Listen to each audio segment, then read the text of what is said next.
Hi friends, welcome to our channel Easy Aviatrix. இன்னைக்கு இந்த வீடியோல கெமிஸ்ட்ரி பத்தின ஒரு வீடியோன்னு வச்சுக்கலாம், மேக்ஸ் பத்தின ஒரு வீடியோன்னு வச்சுக்கலாம். ஏன்னா ஒரு கெமிக்கல் இக்குவேஷனை எப்படி மேத்தமெட்டிக்கல் கான்செப்ட் யூஸ் பண்ணி பேலன்ஸ் பண்றது அப்படிங்கிறத நம்ம டிஸ்கஸ் பண்ண போறோம். ஸோ இதுல கெமிக்கல் இக்குவேஷன் எப்படி பேலன்ஸ் பண்றதுங்கிறது ஆல்ரெடி உங்களுக்கு பேசிக்கா தெரிஞ்சிருக்கும்னு நினைக்கிறேன். பேசிக் நாலேஜ் இருந்தாலே போதும். இதை காசியன் எலிமினேஷன் மெத்தட் படிச்சோம் இல்லைங்களா, அதை யூஸ் பண்ணி எப்படி நம்ம பேலன்ஸ் பண்றது பெர்ஃபெக்டா அப்படிங்கிறத நம்ம டிஸ்கஸ் பண்ண போறோம். நல்ல இன்ட்ரெஸ்டிங்கான ஒரு கொஸ்டின்ஸ் இதெல்லாம், ஓகேங்களா? ஸோ கண்டிப்பா அந்த வீடியோ உங்களுக்கு யூஸ்ஃபுல்லா இருக்கும். ரொம்ப ரொம்ப இம்பார்ட்டன்டான கொஸ்டின் கூட. கண்டிப்பா அந்த வீடியோவை லாஸ்ட் வரை வாட்ச் பண்ணுங்க. வாங்க வீடியோக்குள்ள போகலாம். இன்னும் நம்ம சேனலை சப்ஸ்கிரைப் பண்ணாம இருந்தீங்கன்னா மறக்காம கீழே இருக்கிற red colour subscribe button click பண்ணிக்கோங்க. பக்கத்துல இருக்கிற பெல் ஐகானையும் பிரஸ் பண்ணிக்கோங்க. வாங்க வீடியோக்குள்ள போகலாம். ஓகே, ஸோ ஃபர்ஸ்ட் மொதல் கொஸ்டின் பாருங்க. By using Gaussian elimination method balance the chemical reaction equation. ஒரு இக்குவேஷன் கொடுத்துருக்காங்க, அதை பேலன்ஸ் பண்ண கேட்டிருக்காங்க யூசிங் காசியன் எலிமினேஷன் மெத்தட். நான் ஆல்ரெடி சொல்லியிருப்பேன், 3 மெத்தட்ஸ் படிச்சிருந்தோம் இல்லைங்களா? அந்த 3 மெத்தட்ஸ்லையும் காசியன் எலிமினேஷன் மெத்தட் தான் widely used.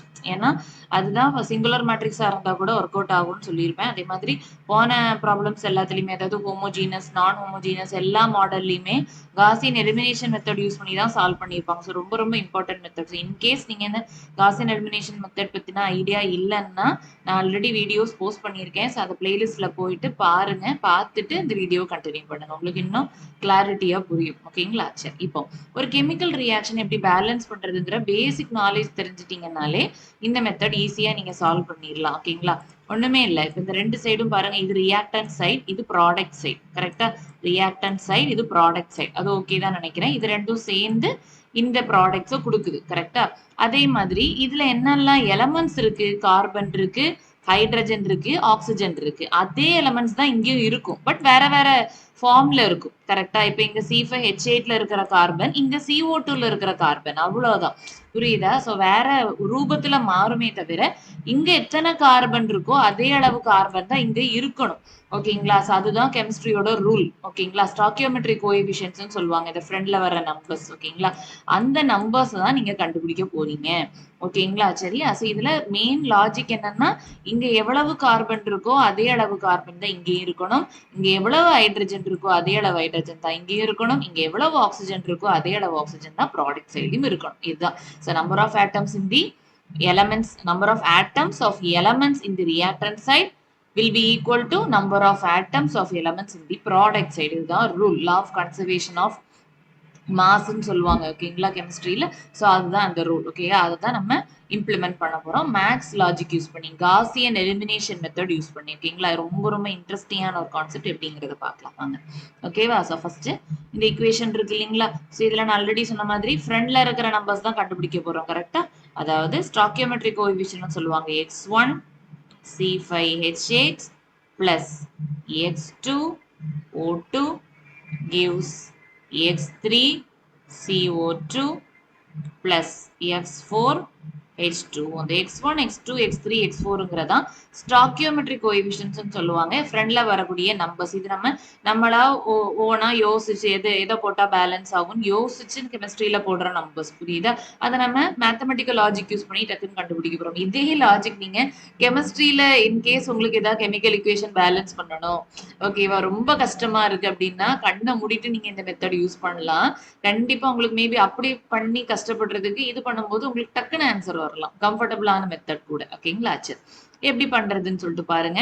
x1 x2 x3 x4 இது எல்லாமே பாசிட்டிவ் கோஎஃபிஷியன்ட்ஸ். அதே ஞாபகத்துல வச்சுக்கோங்க. நெகட்டிவா வராது, ஃபிராக்ஷனாவும் வராது. ஓகேங்களா? அது ரொம்ப ரேர். ஓகேங்களா? ஃபிராக்ஷனாவும் வராதுன்னு வச்சுக்கோங்களேன். ஓகேவா? சோ இதுதான் நம்ம கண்டுபிடிக்க போறோம். ஓகேவா? சோ இதுல என்னெல்லாம் எலமெண்ட்ஸ் இருக்குங்கிறத முதல்ல நோட் பண்ணுங்க. கார்பன் இருக்கு. கரெக்டா? கார்பன் இருக்கு, அதுக்கு பிறகு ஹைட்ரஜன் இருக்கு, அதுக்கு பிறகு ஆக்சிஜன் இருக்கு. கரெக்டா இல்லையா? சோ எத்தனை கார்பன் இருக்கு இது எல்லாத்தையும் தான் நம்ம நோட் பண்ண போறோம். இதுல பாருங்க, கார்பன் கீழே இருக்கிற நம்பர் தான் கார்பனோடது. ஃப்ரண்ட்ல இருக்கிற நம்பர் கார்பனுக்கும் வரும், ஹைட்ரஜனுக்கும் வரும். ஏன்னா அதுக்கு ஃப்ரண்ட்ல தானே இருக்கு, அந்த மாலிக்யூலுக்கு ஃப்ரண்ட்ல தானே இருக்கு. ஓகேங்களா? அதுக்கு கீழே இருக்கிற நம்பர் அந்த எலிமெண்ட்டுக்குள்ள நம்பர் மட்டும். ஓகேவா? சரி, இப்ப கார்பனுக்கு எத்தனை இருக்கு? கீழே 5 இருக்கா? அது கார்பனோடது. அப்புறம் இங்க ஃப்ரண்ட்ல x1 இருக்கா? அதுவும் கார்பனுக்கு வரும், ஹைட்ரஜனுக்கு வரும். சோ எத்தனை இருக்கு? 5x1. புரியுதா? அதே மாதிரி இங்க கார்பனுக்கு எத்தனை இருக்கு? கார்பனுக்கு கீழே நம்பர் இல்ல, which means 1 இருக்குன்னு வச்சுக்கோங்களேன். ஃப்ரண்ட்ல x3 இருக்கா? கரெக்டா? அப்ப கார்பன் எத்தனை இருக்கு? x3 இருக்கு. ஓகேவா? புரியுதா? ஓகேவா?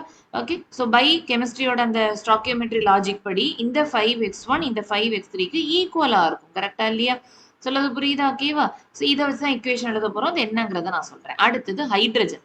ஹைட்ரஜன் பார்த்தீங்கன்னா, கீழ இருக்கிற நம்பர் 8 அப்புறம் இந்த ஃப்ரண்ட்ல இருக்கிற x1 ஹைட்ரஜனுக்கும் வருமா?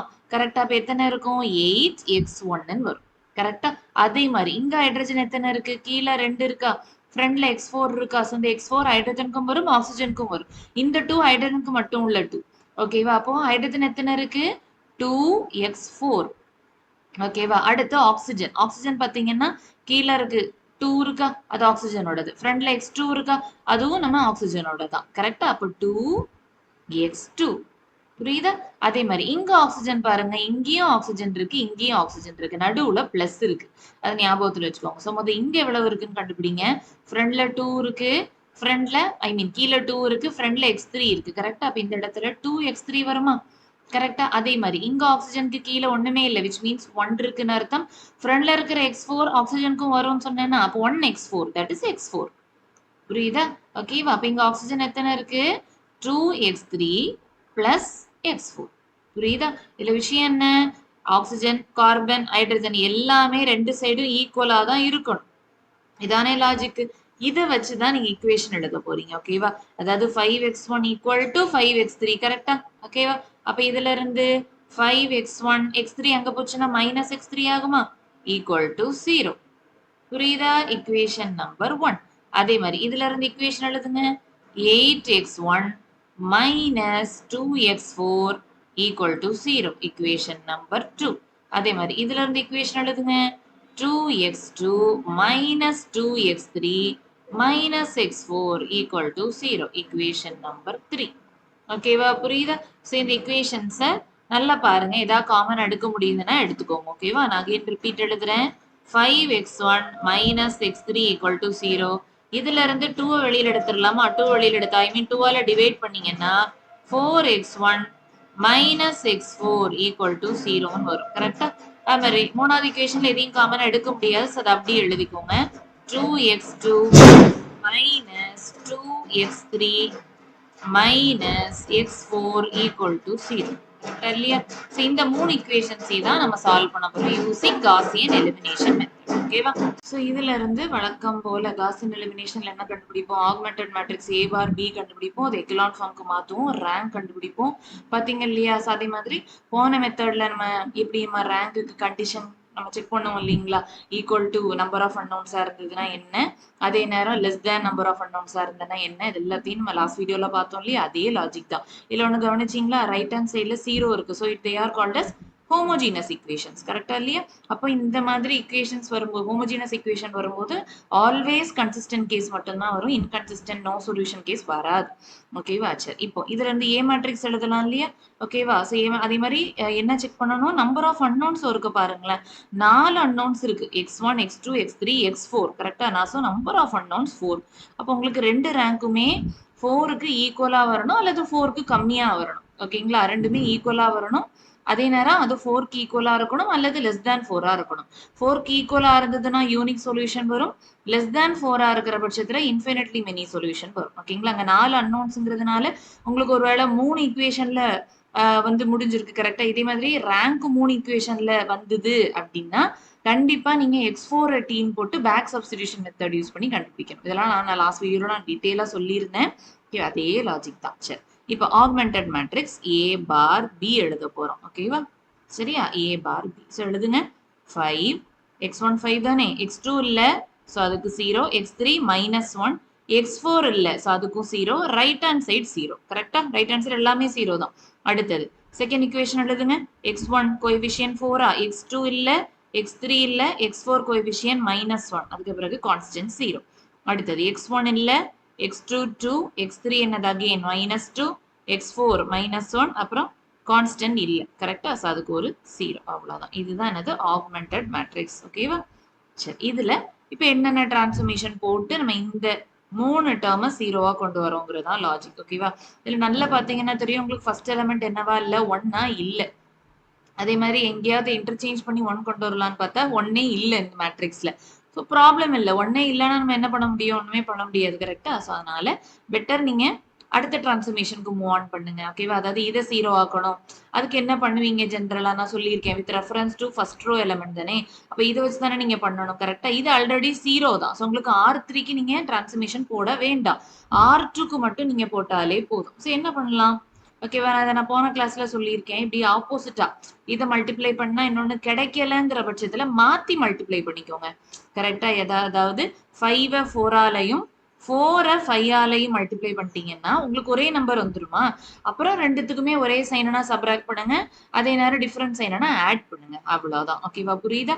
அப்ப R2 இம்ப்ளைஸ் செகண்ட் ரோ 5ஆல தானே மல்டிப்ளை பண்ணணும். ஸோ 5 R2 சேம் சைன் தானே. அப்ப சப்ராக்ட் அப்புறம் ஃபர்ஸ்ட் ரோ 4ஆல மல்டிப்ளை பண்ணியிருக்கோம். 4 R1 அவ்வளவுதான். புரிஞ்சா? தேர்ட் ரோக்கு எந்த டிரான்ஸ்ஃபர்மேஷனும் வேண்டாம். ஆல்ரெடி அது 0வா தான் இருக்கு. ஓகேவா? இப்ப போட்டுக்கலாமா? ஓகேவா? அப்போ 5 0 -1 0 0. செகண்ட் ரோ பாத்தீங்கன்னா அது ஆப்வியஸா உங்களுக்கு 0 தான் வரும். கரெக்டா இல்லையா? ஸோ டைரக்டா 0 போட்டுக்கோங்க. அதுக்கப்புறம் இந்த எலமெண்ட் செக் பண்ணுங்க. 5 × 0 - 4 × 0. எனிவே அதுவும் 0 தான். இந்த எலமெண்ட் செக் பண்ணுங்க. 5 × 0 -4 × -1. கரெக்டா? இது 0 ஆயிரும். ஸோ இங்க மைனஸ் மைனஸ் பிளஸ் ஆயிரும். That is 4. அவ்வளவுதான். அடுத்தது இந்த எலமெண்ட் செக் பண்ணுங்க. 5 × -1 -4 × 0. 5 × -1 -5 வரும். அவ்வளவுதான். அடுத்து இந்த எலிமெண்ட் செக் பண்ணுங்க. 0 0 0 வரும். அவ்வளவுதான். புரியுதா? அடுத்து தேர்ட் ரோக்கு எந்த டிரான்ஸ்ஃபர்மேஷனும் போடாம ஆல்ரெடி நம்ம டார்கெட் அச்சீவ் ஆயிடுச்சு. கரெக்டா? சோ அதை அப்படியே விட்டுக்கோங்க. ஓகே சரியா? சோ இப்போ இந்த ரெண்டு எலிமெண்ட்டும் 0 ஆயிடுச்சு இல்லையா? இதுவும் 0 இதுவும் 0 ஆல்ரெடி 0 தான். நெக்ஸ்ட் இதை 0 ஆக்கணும். கரெக்டா இல்லையா? ஓகேவா? இதை 0 ஆக்குறதுக்கு ரொம்ப நீங்க மெனக்கிடாதீங்க. ஏன்னா ஆல்ரெடி இதுக்கு முந்தின எலிமெண்ட் 0வா தான் இருக்கு. ஸோ ஜஸ்ட் இந்த ரெண்டு ரோவையும் ஒரு இன்டர்சேஞ்ச் ஆபரேஷன் போட்டுக்கலாமா? கரெக்டா? போட்டீங்கன்னா ஆட்டோமேட்டிக்கா இந்த 0 உங்களுக்கு கீழே வந்துடும். ஸோ எக்கலான் ஃபார்ம் அட்டைன் பண்ணிடலாம். ஈஸி. சொல்றது புரியுதா? அப்போ நெக்ஸ்ட் டிரான்ஸ்ஃபர்மேஷன் என்ன? R2 interchange with R3. அவ்வளவுதான். ஈஸி. ஓகேவா? சரியா? ஸோ ஜஸ்ட் இன்டர்சேஞ்ச் மட்டும் பண்ணிட்டா போதும். ஓகேவா? ஈக்குவல் டு இந்த சைடு என்ன வரும்? A bar B augmented matrix. ஓகேவா? ஃபர்ஸ்ட் ரோ சேஞ்ச் இல்ல. ஸோ 5 0 -1 0. அடுத்த செகண்ட் ரோ தேர்ட் ரோ மாறும்ல. 0 2 -2 -1. அப்புறம் இங்க நெக்ஸ்ட் எப்படினாலும் 0 தானே, அதையும் எழுதிக்கோங்க. ஓகேவா? அடுத்தது செகண்ட் ரோ தேர்ட் ரோவா மாறும் இல்லையா? 0 0 4 -5 0. ஓகே இப்போ அட்டைன் பண்ணிட்டோம்ல. Echelon form is attained. ஓகேவா? இதுதான் நம்ம ட்ரை பண்ணிட்டு இருந்தோம் இவ்வளவு நேரம். ஓகேவா? ஸோ இப்போ வழக்கம் போல மேட்ரிக்ஸோட ரேங்க் கண்டுபிடிக்க வேண்டியதான். கரெக்டா இல்லையா? இவ்வளவும் ஏ மேட்ரிக்ஸ் இல்லையா? இவ்வளவும் ஏ மேட்ரிக்ஸ், இது பி மேட்ரிக்ஸ் ஒரு 0 மேட்ரிக்ஸ் கூட சொல்லலாம். ஹோமோஜினஸ் தானே. இது மொத்தமா augmented matrix A bar B. ஓகேவா? ஸோ இப்போ ஏ பார் பி ஓட ரேங்க் கண்டுபிடிங்க. ஓகேவா?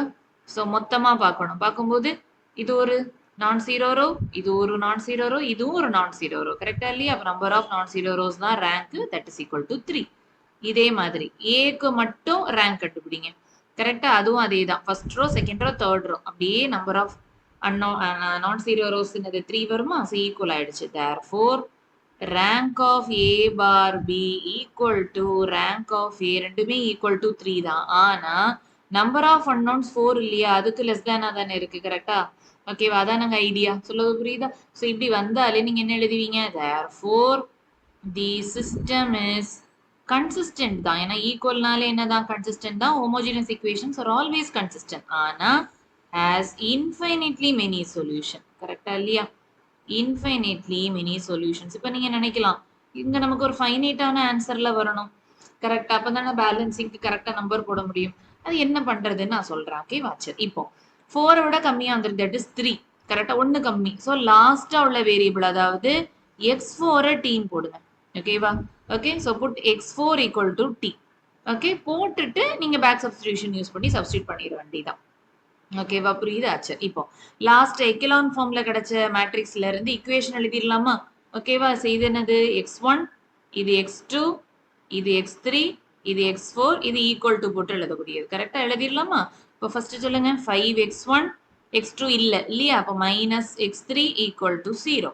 அதே மாதிரி செகண்ட் ஈக்குவேஷன் பாருங்க. x1 இல்ல, 2x2 minus 2x3 minus x4 equal to 0. Fourth, I mean third row பாருங்க x1 இல்ல x2 இல்ல இல்லையா 4x3 minus 5x4 equal to 0. கரெக்டா புரியுதா? ஸோ இதை தான் நம்ம பேக் சப்ஸ்டிடியூஷன் யூஸ் பண்ணி x4க்கு போட்டு அப்படி இப்படி கொண்டு போகிறோம். ஓகேவா? முதல் லாஸ்ட் இதுல இருந்து எழுதுங்க. x4க்கு என்ன போடணும்? t தானே போடணும். ஸோ இதுல என்ன கிடைக்கும்? 4x3 minus 5 into t equal to 0. x3 தானே வேணும். 4x3 minus 5t அங்க போச்சுன்னா plus 5t ஆகும். x3 equal to 5t by 4. ஓகேவா? 5t by 4. இதே மாதிரி இந்த இடத்துல சப்ஸ்டிட் பண்ணலாமா? 2x2 பேக் சப்ஸ்டிடியூஷன் தான். ஓகேவா? மைனஸ் 2 into x3 ஓட வேல்யூ என்ன? 5t by 4 மைனஸ் x4க்கு t போட்டோமா ஈக்குவல் டு 0. ஓகேவா? இது கட் ஆயிரும். 2 is 2, 2 2s are 4. அப்போ 2x2 minus 5t by 2 minus t equal to 0. கரெக்டா? ஸோ 2x2 இது ரெண்டுமே அங்க கொண்டு போயிருங்க. பிளஸ் t ஆயிரும். ஒரு எல்சிஎம் எடுங்க. எல்சிஎம் எடுத்தா உங்களுக்கு 7t by 2ன்னு வரும். ஓகேவா? சரியா? therefore x2 equal to 2 இங்க வந்துச்சுன்னா டிவைட்ல ஆயிருமா? 2 2s are 4 ஆகும். அப்போ x2 equal to 7t by 4. புரியுதா? நெக்ஸ்ட் இந்த ஈக்குவேஷன். ஓகேவா? 5x1 minus x3க்கு இப்ப கண்டுபிடிச்சிருந்தோம்ல 5t by 4 equal to 0. So minus அந்த சைட் போச்சுன்னா பிளஸ் ஆகிருமா? 5x1 equal to 5t by 4. இந்த 5யும் கட் ஆகிரும். therefore x1 equal to t by 4. அவ்வளவுதான். எல்லாமே கண்டுபிடிச்சிட்டோமா? கரெக்டா? x1 இருக்கு, x2 என்ன இருக்கு, x3 என்ன இருக்கு, x4 தான் சப்ஸ்டிட்யூட் பண்ணோம். ஸோ இது எல்லாத்தையுமே இங்க எழுதுங்க ஃபர்ஸ்ட். therefore x1க்கு என்ன ஆன்சர் வந்தது? t by 4. கரெக்டா? x2க்கு 7t by 4. x3க்கு 5t by 4. லாஸ்டா x4க்கு t போட்டு கண்டுபிடிச்சோம். இதுல tங்கிறது என்னது? பாசிட்டிவ் இன்டிஜர்னு சொல்லியிருந்தாங்க. கரெக்டா? Any positive integer. கரெக்டா? ஸோ இது ஞாபகத்தில் வச்சுக்கோங்க. அதே மாதிரி 4 சொல்யூஷனையும் பாருங்க. x1 x2 x3 x4 4 சொல்யூஷனையும் பாருங்க. t can be any positive integer தான். பட் எல்லாத்துலயுமே டினாமினேட்டர் என்ன இருக்கு? 4 இருக்கு. கரெக்டா? இதுல 4 இல்ல. ஓகே, ப்ராப்ளம் இல்லை. இது ரவுண்டான நம்பரா இருக்கு. ஸோ நீங்க எப்படி யோசிக்கணும்னா ஆப்டான நம்பர் என்ன போட்டா அது கரெக்டான ஒரு நம்பரை கொடுக்கும், ஹோல் நம்பரா கொடுக்கும் அப்படிங்கறத யோசிங்க. டினாமினேட்டர் 4 இருக்கிறதுனால இங்க நீங்க டீக்கு 4 போட்டு பாருங்க. ஓகேவா? அப்போ t equal to 4 போட்டா என்ன வரும்? x1 equal to 4 by 4 1 ஆகிருமா? x2க்கு என்ன வரும்? 7 into 4 by 4. கரெக்டா? அது கட் ஆச்சுன்னா x2க்கு 7 ஆகும். கரெக்டா? x1க்கு 1, x2க்கு 7. இதே மாதிரி x3க்கு போட்டீங்கன்னா 5 into 4 by 4. அகைன் இது கட் ஆகி x3க்கு என்ன வரும்? அகைன் 5 வரும். ரவுண்டான நம்பர் வந்துருச்சா? x4 is t தான். tக்கு நம்ம 4ன்னு போட்டோம். ஸோ x4க்கு 4. அவ்வளோதான். புரியுதா? ஸோ இந்த மாதிரி எந்த நம்பர் மேபி கீழே 3 வந்துச்சுன்னா நீங்க tக்கு 3 போட்டிருப்பீங்க. அப்பதானே கட் ஆகும். அதுக்காக தான், வேற ஒரு லாஜிக்கும் இல்லை தான். ஓகேவா? சரி, அவ்வளோதான். ஸோ இப்போ கண்டுபிடிச்சிட்டோமா? இப்போ பேலன்ஸ்டு கெமிக்கல் இக்குவேஷன் எழுதிட வேண்டியதான். therefore balanced chemical equation is. ஓகேவா? அந்த கெமிக்கல் இக்குவேஷன் என்ன எழுதியிருந்தோம்? C5H8 plus O2 gives CO2 plus H2O. கரெக்டா? ஃப்ரெண்ட்ல வர நம்பர்ஸ் தானே இப்ப கண்டுபிடிச்சோம். இதுல தானே x1 இருந்தது. x1க்கு பதிலா என்ன நம்பர் போடணும்? 1 போடணும். அவ்வளவுதான். 1 போடணும்னாலும் பிரச்சனை இல்லை, போடலனாலும் பிரச்சனை இல்லை. ஸோ அப்படி விட்டுருங்க. x2க்கு என்னது? 7. ஸோ இந்த இடத்துல 7. x3க்கு என்னது? 5. ஸோ இங்க 5. x4க்கு என்னது? 4. ஸோ இங்க 4. அவ்வளவுதான். புரியுதா? இப்ப நீங்க செக் கூட பண்ணி பார்த்துக்கலாம். ஆன்சர் கரெக்டா இல்லையா நீங்க வெரிஃபை பண்ணிக்கலாம். புரியுதா? இங்க கார்பன் எத்தனை இருக்கு? 5 இருக்கா? இங்க கார்பன் எத்தனை இருக்கு? அகெயின் 5 தான். பேலன்ஸ் ஆச்சா? ஹைட்ரஜன் இங்க எத்தனை இருக்கு? 8 இருக்கா? இங்க ஹைட்ரஜன் செக் பண்ணுங்க. இங்க இருக்கிற நம்பரும் ஹைட்ரஜனுக்கு வரும்னு சொன்னேன்னா இப்போ 4 2s are 8. பேலன்ஸ் ஆயிடுச்சா? ஆக்சிஜன் செக் பண்ணுங்க. இங்க இருக்கிற நம்பரும் இதுக்கு வரும்ல. இப்போ 7 2s are 14. கரெக்டா? 14. இங்க செக் பண்ணுங்க. இங்க ரெண்டு இடத்துல ஆக்சிஜன் இருக்கு. கரெக்டா? இங்க பாருங்க 5 2s are இது 10 வரும். இங்க 1 4 is 4 வரும். 10 plus 4 14 தானே? ஸோ எல்லாமே பர்ஃபெக்டா பேலன்ஸ் ஆயிருக்கு. தெரியுதா? ஈக்குவலா இருந்திருக்கு அவ்வளவுதான். இதுதான் நம்ம மெயின் லாஜிக் அடுத்து பண்ணோமே. என்ன x1, x2, x3, x4ல கோஎஃபிஷியன்ட்ஸ் வச்சு பண்ணோம். ஈக்குவேஷன் வச்சு பண்ணோம் அவ்வளவுதான். So this is a perfectly balanced chemical equation அவ்வளவுதான். ஓகேவா?